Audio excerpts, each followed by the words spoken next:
প্রীতি, আবারও একটি নতুন ব্লগে তোমাদের সকলকে ওয়েলকাম জানাচ্ছি। কেমন আছো সবাই? আশা করছি সবাই ভীষণ ভালো আছো, সুস্থ আছো। আর আমরাও কিন্তু এখন মোটামুটি বেশ ভালোই আছি। তো বন্ধুরা, এখন বাজে ওই সকাল 8:30টার মতন। আর আজকে না ঘুম থেকে উঠতে একটু লেটই হয়েছে, কারণ কি বলো তো, 2-3 দিন যাবত না আমার ছেলের শরীরটা বেশি ভালো না। তো ওকে নিয়ে না কিছুদিন রাতেই ঘুম হচ্ছে না।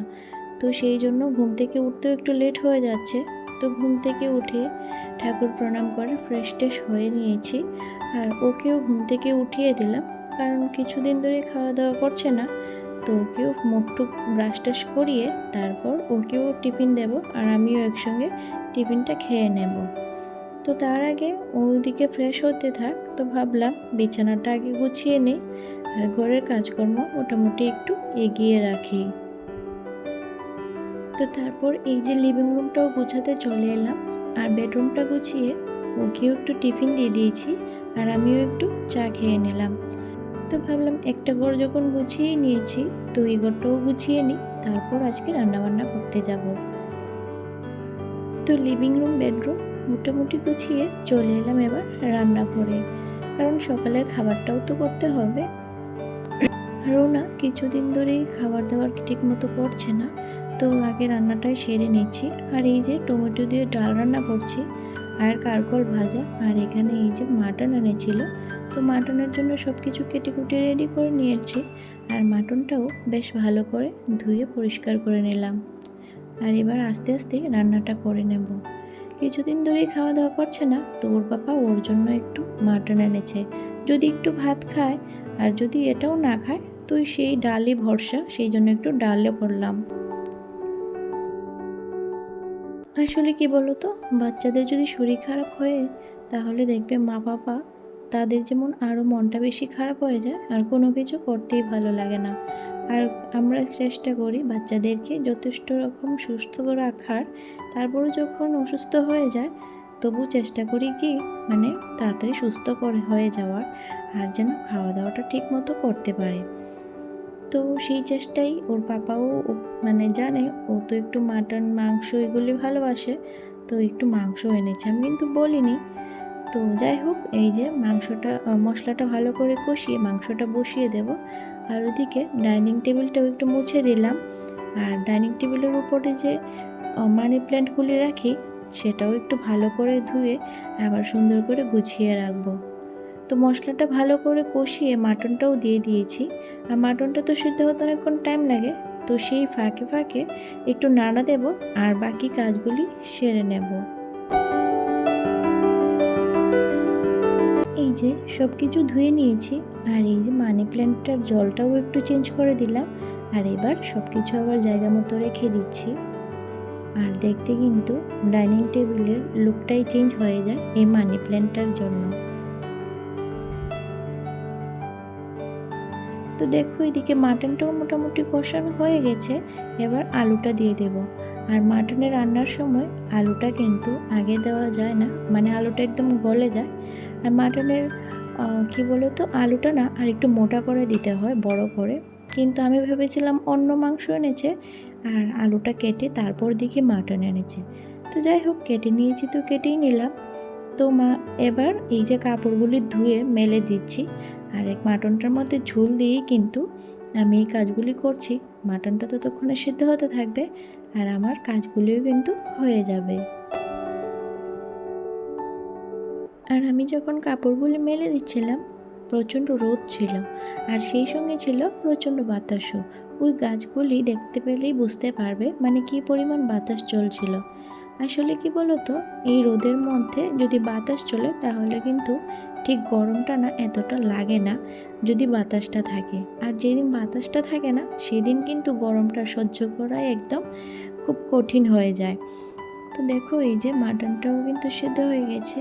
আর এবার আর একটু ঝোলটা শুকাবে, আর ততক্ষণে আমি চুলার চারপাশটা একটু করে মুছে দিচ্ছি। আবার যখন নামিয়ে নেব তখন আবার ভালো করে মুছবো। আর ঝোলটা শুকিয়ে গেলে তারপর গরম মশলা দিয়ে মাংসটা নামিয়ে নেব। তো দেখতেই পাচ্ছ তরকারিটা না কি সুন্দর করে ফুটছে। আর এই রান্নাটা করতে করতে না এই যে কারেন্টও চলে গিয়েছিল। তো এই যে এবার গরম মশলা দিয়ে দিচ্ছি।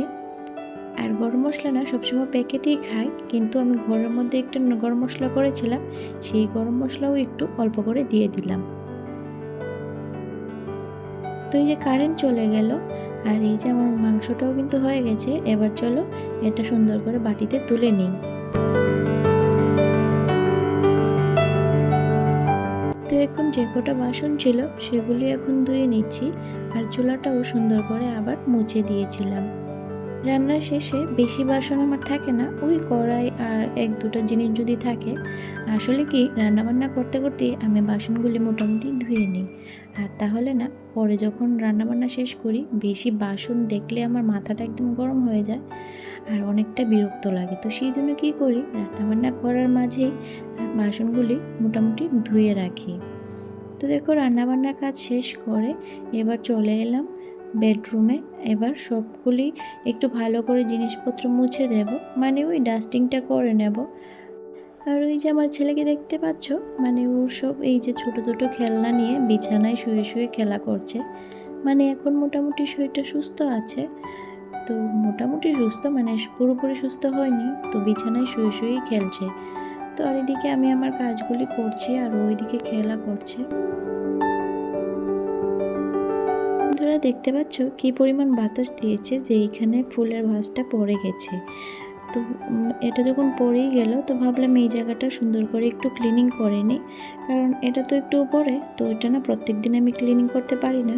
তো ভাবলাম আজকে ক্লিনিংটা করেই নিই। আর সেই সঙ্গে এই যে প্ল্যান্টসগুলি দেখতে পাচ্ছ এইগুলির জলও একটু চেঞ্জ করে দেব, কারণ অনেক দিনই হয়ে গেছে এর যে জলটাও চেঞ্জ করছি না। তো চলো কাজগুলি ঝটপট করে নিই। তো কিছুদিন ধরেই কোনো ব্লগ দিচ্ছি না, কারণ কি বলো তো, মানে আমার ব্লগ করার ইচ্ছাই হচ্ছে না।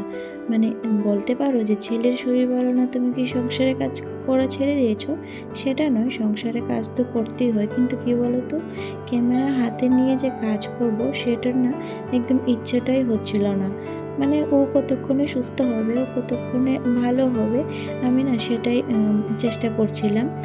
মানে সংসারের কাজবাজ তো করতে হয়, কিন্তু সেই সঙ্গে এই যে বাচ্চাদের যত্ন, আর শরীর খারাপ হলে ওদের তো বিশেষ যত্ন করতে হয়, তো সেটাই করছিলাম। আর সেই জন্য কোনো ভিডিও করতে পারিনি আর কোনো ব্লগও পোস্ট করতে পারিনি। আর কি বলো তো, ও না ভীষণ অ্যাক্টিভ থাকে, তো ও যখন শরীর খারাপ হয়ে বিছানায় পড়ে থাকে এটা না আমি একদম নিতে পারি না। তখন কি মনে হয় মানে ভগবান কেন ওকে দিয়েছে, মানে শরীর খারাপটা ওর বদলে আমার হয়ে যেত। মানে সবসময় এটাই মানে ঠাকুরের কাছে প্রার্থনা করি আর এটাই মনে মনে ভাবি। তো যাই হোক, শরীর খারাপ তো হবেই, সেই সঙ্গে সুস্থতাও আছে, সব কিছু মিলেই তো আমাদের জীবন। কিন্তু সেটা কিন্তু যখন শরীর খারাপ হয় সেটা একদমই মাথায় থাকে না, বা এটা ভাবতেও ইচ্ছে করে না। তো যাই হোক এই যে প্ল্যান্টগুলি ধুয়ে দিলাম আর জলটাও সুন্দর করে চেঞ্জ করে দিয়েছি, আর জারগুলি একটু ভালো করে ধুয়ে দিলাম। আর এবার এই যে প্ল্যান্টগুলি আবার জায়গার মতো রেখে দিচ্ছি। তো বন্ধুরা তোমরা যদি এই পর্যন্ত আমার ভিডিওটি দেখে থাকো আর তোমাদের যদি একটু হলেও ভালো লাগে, তাহলে প্লিজ একটা লাইক করে দিও আর কমেন্ট করে জানিও কেমন লেগেছে। তোমাদের একটা লাইক ও একটা কমেন্ট আমাকে অনেক মোটিভেট করে পরের ভিডিওর জন্য। আর যদি ভালো লাগে তাহলে প্লিজ চ্যানেলটি সাবস্ক্রাইব করে এই বন্ধুটির পাশে থেকো। তো দেখো মানি প্ল্যান্টগুলি সুন্দর করে ধুয়ে নিলাম, আর এই যে এখানে একটা জার ছিল সেটার মধ্যেও একটু কি প্ল্যান্ট আমি জানি না নামটা, এটাও একটু রেখে দিলাম। আর এই যে এই জারটা এখন রেখেছি এই যে ফ্রিজের উপর। তো চলে এলাম আবার লিভিং রুমে। তো লিভিং রুমের বাকি যে কাজগুলি আছে সেগুলি মুছে নিচ্ছি, আর তারপর যে প্ল্যান্টগুলি ধুয়েছিলাম সেগুলি আবার জায়গা মতো রেখে দেব। আর যেহেতু প্ল্যান্টগুলির নিচে দেওয়ার মতো আমার কাছে কিছু নেই, সেই জন্য কী করেছি, এই যে টিস্যু নিয়ে নিয়েছি আর টিস্যুটাকে সুন্দর করে ভেঙে ভেঙে মানে মোটামুটি যে জারের সাইজ মতো করে নিলাম। আর এবার এই যে এগুলি দিয়ে দিয়ে তারপর এগুলি রেখে দেব। আর যদি কিছু না দিই না তো হালকা হালকা একটু জল আছে এখন, আর সেটা থেকে না জং ধরে যায়। আগে তো এই জিনিসটা বুঝিনি, কিন্তু ওই জারটা থেকে জল পড়ে মানে একটু জংয়ের মতন হয়ে গেছে। তো এখন থেকে এই টিস্যু দিয়ে তারপরেই এই জিনিসগুলি রাখি, তাহলে কি হয় টিস্যুটা না জলটা টেনে নেয়। তো দেখো সব প্ল্যান্টগুলি জায়গা মতো রেখে দিলাম। আর এবার এই যে ঘরটা ঝাড়ু দিয়ে ঘরটা মুছে নেব, তারপর স্নান টান করবো। আজকে কাপড়গুলো ধুয়ে মেলে দিয়েছি, বেশি কাপড় ছিল না বলে আগেই ধুয়ে দিয়েছি। আসলে কি বলো তো, সব দিন তো আর এক রুটিনে কাজ করা যায় না, মানে যেদিন যেরকম সুবিধা সেই রকমভাবেই কিন্তু কাজবাজ করতে হয়। তো দেখো লিভিং রুমটাও ঝাড়ু দিয়ে দিলাম, আর এবার বেডরুমটাও ঝাড়ু দিয়ে দিচ্ছি। আর আমার ছেলে এই যে বসে বসে খেলা করছে, এবার ওকেও স্নান করিয়ে আমিও স্নানটা করে নেব ঘরটা মুছে।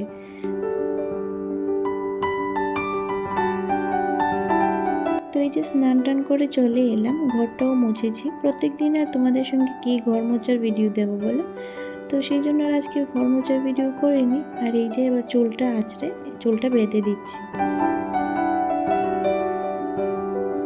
তো এবার এই যে তেল সিঁদুর দিয়ে নিচ্ছি, দিয়ে তারপর এই যে একটু রেস্ট করব, তারপর ছেলেকে নিয়ে একটু খাওয়া দাওয়া করব। মানে ওকে খাইয়ে দেবো, ও তো আর খেতে চায় না নিজে নিজে। তো খাওয়া দাওয়া করে একটু রেস্ট নেওয়ার পর আর এই দেখো দুদিনের কাপড় চোপড়ও সব কিছু জমে আছে, তো এগুলি এখন ভাঁজ করে রাখবো। আসলে কি মানে ধুয়ে তো দিয়েছিলাম, সেগুলি আর ভাঁজ করে রাখার টাইম হয়নি। আর এনে যে রেখেছি সেগুলি আর এভাবেই ছিল। তো এবার এই যে ভাঁজ করে সেগুলি জায়গা মতো রেখে দেব। আর আমার ছেলে এখন খাওয়া দাওয়া করে টিভি দেখছে।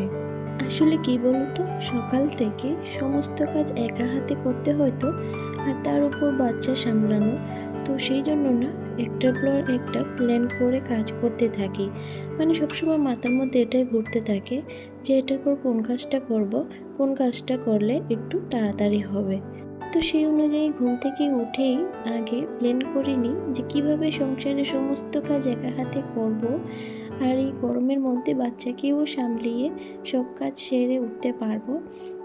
তো সেটা কিন্তু তোমাদের সঙ্গে রোজই শেয়ার করি। তো আশা করছি তোমাদের একটু হলেও মানে ভালো লাগে। আর যদি ভালো লাগে তাহলে প্লিজ বন্ধুরা আমাকে একটু সাপোর্ট করো। তো দেখো এই অর্গানাইজারটা বানিয়েছিলাম, আর ছেলের পেলগুলিও না একটু এলোমেলো ছিল, তো সবগুলি আবার একটু নামিয়ে আবার সুন্দর করে ভাঁজ করে রেখে দিচ্ছি। আর এভাবে রাখলে না ওর একটু সুবিধা হয় নিতে।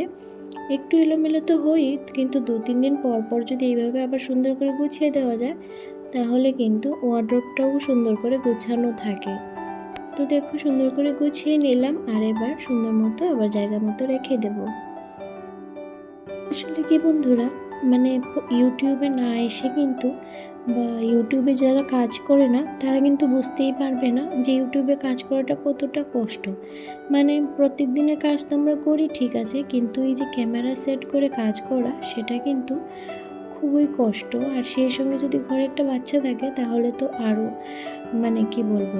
তো যাই হোক এই দেখো একটা শাড়ি এটা কেটে নিয়েছি। আসলে কি বলো তো, ব্লাউজটা সেলাই করতে হবে, আমার একটা ফ্রেন্ডের বিয়ে আছে, তো সেই জন্য কেটে নিয়েছি। আর এই যে তারপর একটা পার্সেল চলে এলো। আর এটা না আমার অনেক দিনের একটা ইচ্ছে ছিল বলতে পারো, একটা ইচ্ছে পূরণ। মানে এই যে ভাইরাল রেক এই জন্য বলছি কারণ এই রেকগুলি না প্রত্যেকের ঘরেই দেখতে পাই, তো আমারও না ইচ্ছে হচ্ছিল যে এই রেকটা একটা অর্ডার করার। তো ফাইনালি আমি অর্ডার করতে পেরেছি এবং আমার ঘরেও তোমরা দেখতে পাবে, কিন্তু কি বলো তো আমি না এটা খুলতেই পারছিলাম না। তো পরের ব্লগে তোমাদের দেখাবো। তো আজকের ব্লগটা এখানেই শেষ করছি। সবাই ভালো থেকো, টাটা।